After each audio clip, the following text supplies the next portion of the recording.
students, I am Kailash Lavania from Lavania Hindi classes. मैं आपके लिए लेकर के आया हूँ हिंदी भाषा की उत्पत्ति एवं विकास क्रम।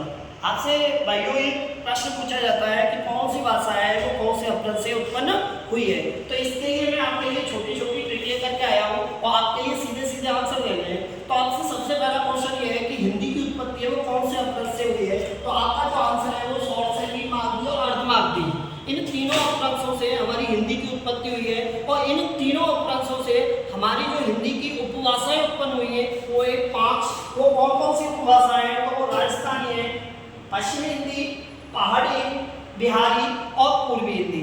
अब इसको पूरा देखें तो यहाँ पे मैंने आपके सामने ये जो लिखे हुए ये आपके होते हैं अपभ्रंश।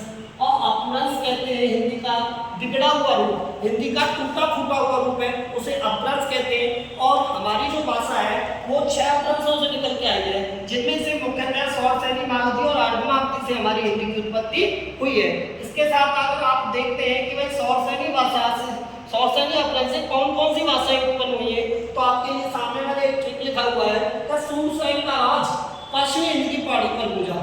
यानी सूरसेन का मतलब तो यहाँ पे हो गया स्वर शैली, सूरसेन का मतलब तो हो गया स्वर शैली। और इससे उत्पन्न जो भाषाएं वो 4 भाषाएं, राजस्थानी, पश्चिमी हिंदी, पहाड़ी और गुजराती।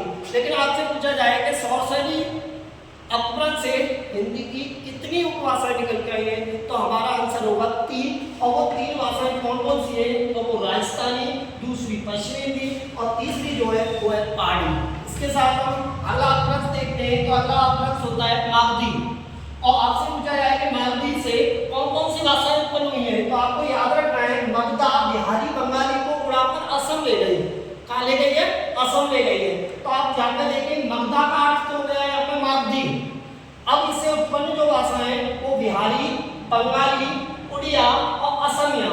लेकिन आपसे पूछा जाए कि मागधी अपभ्रंश से उत्पन्न हिंदी की कौन सी उपभाषा है, तो हमारा आंसर होगा बिहारी। इसके साथ हम तीसरा अपभ्रंश देखते हैं, तो वो अपभ्रंश है अर्धमागधी। और अर्धमागधी की बात करें तो इसके लिए आपको ट्रिक याद रखनी है, आधी मांगे पूरी हिंदी। यानी अर्धमागधी, आधी का मतलब तो हो गया अर्धमागधी और पूरी हिंदी का मतलब है यहाँ पे पूर्वी हिंदी। और जो 5वीं भाषा है, 5वीं उपभाषा है हिंदी की वो है पूर्वी हिंदी। यानी राजस्थानी, पश्चिमी हिंदी, पहाड़ी, बिहारी और पूर्वी।